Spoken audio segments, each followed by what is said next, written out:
The Soul of India, a biography of Mahatma Gandhi.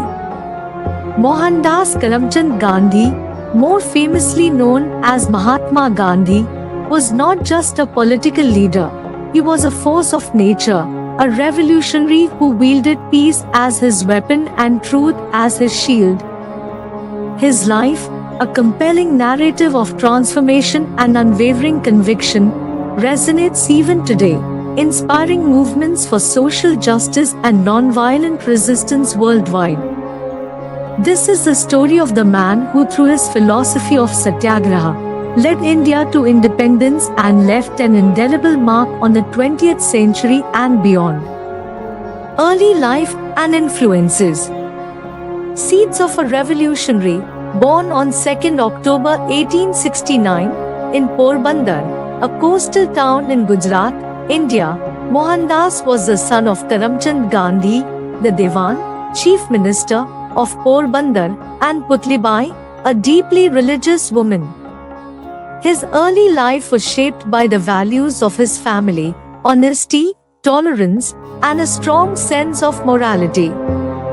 Putlibai's unwavering devotion to Jain principles, including vegetarianism, fasting, and neutral tolerance, profoundly influenced young Mohandas. He witnessed her meticulous adherence to oaths and her unwavering compassion for all living beings, planting the seeds of his own future philosophy. While not an exceptional student, Mohandas was a sincere and observant child. He was timid and shy, but possessed a strong sense of right and wrong.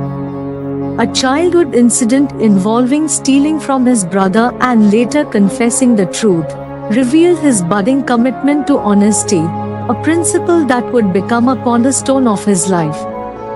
At the age of 13, in accordance with custom, Mohandas was married to Kasturbai Mohankhandi, also known as Kasturba, a girl of the same age.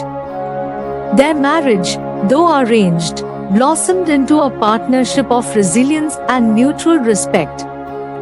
Kasturba became his constant companion, a silent force, and a powerful figure in her own right, enduring hardships and supporting his endeavors with unwavering devotion. Venturing abroad, education and transformation in England. In 1888, at the age of 18, Mohandas left India to study law in England, a decision fraught with familial and social pressures. His mother, concerned about the temptations of a foreign land, made him promise to abstain from meat, alcohol, and premarital sex. He honored these oaths throughout his stay in England, demonstrating his commitment to his family's values and his own self-discipline.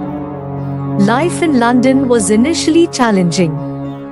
He struggled to adapt to the unfamiliar culture and felt self-conscious about his appearance and lack of social graces.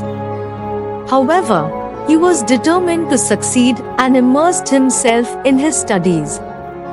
He joined the Vegetarian Society, becoming actively involved in its activities and discovering new perspectives on ethical living.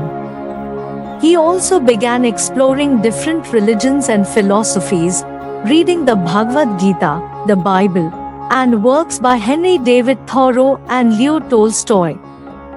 Thoreau's essay on civil disobedience and Tolstoy's philosophy of nonviolent resistance deeply resonated with him.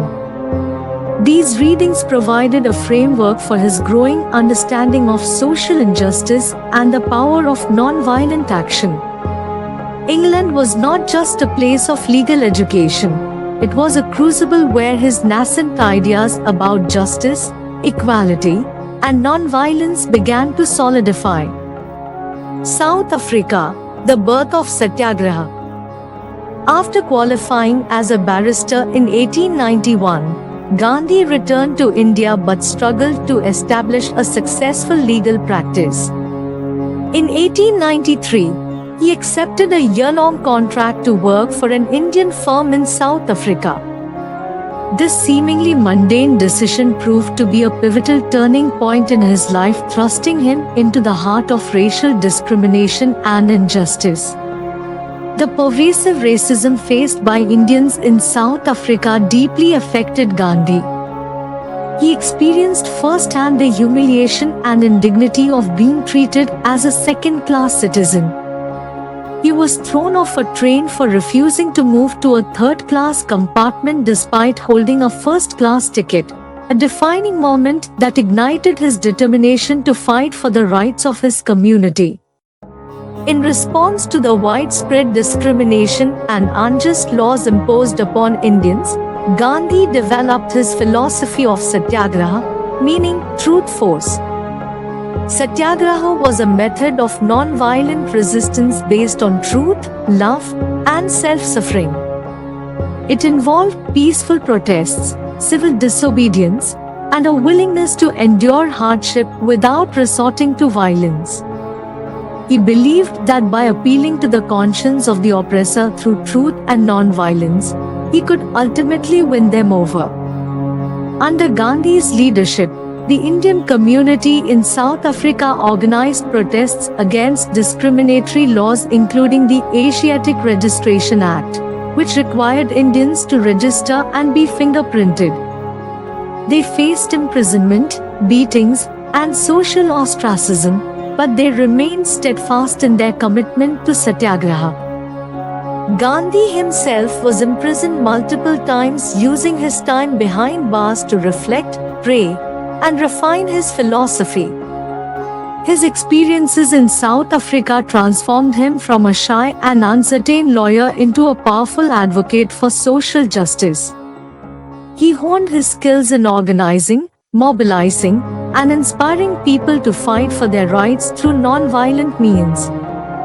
By the time he left South Africa in 1914, he had established himself as a respected leader and a champion of human rights, laying the foundation for his future role in the Indian independence movement. Return to India. Leading the fight for independence.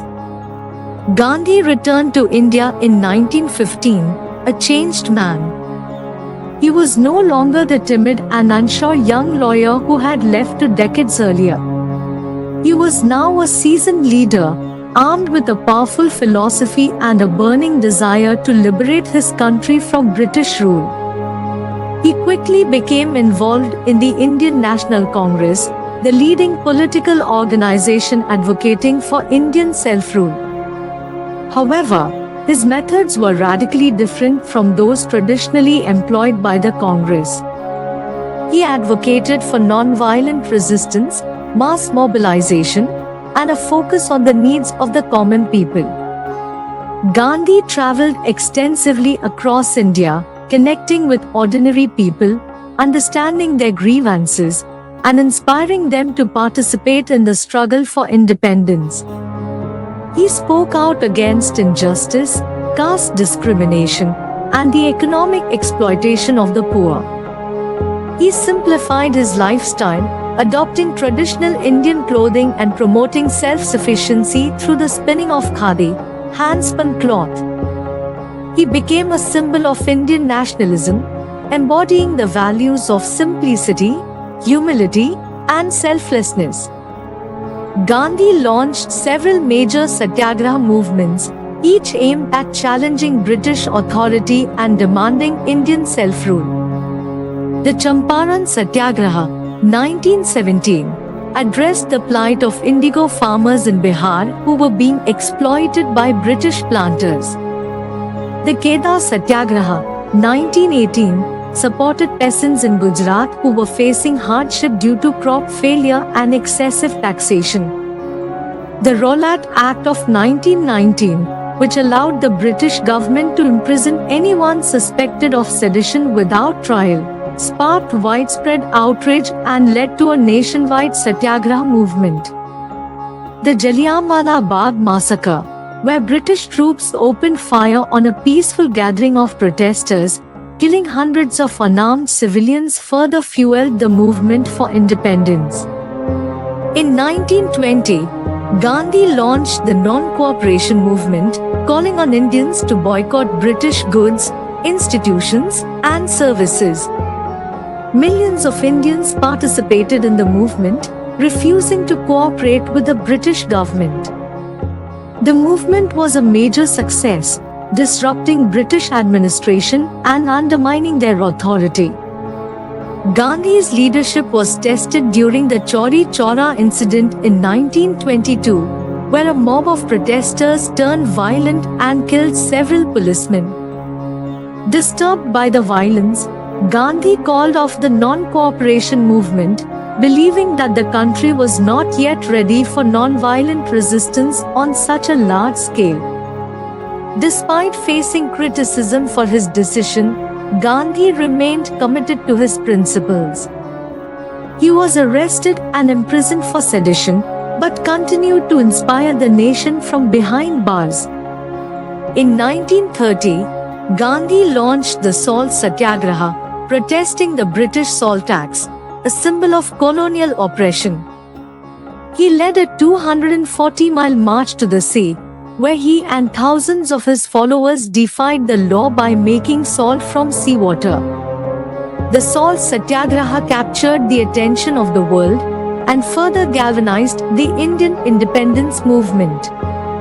Throughout the 1930s and 40s, Gandhi continued to lead the struggle for independence, engaging in negotiations with the British government and mobilizing the Indian people.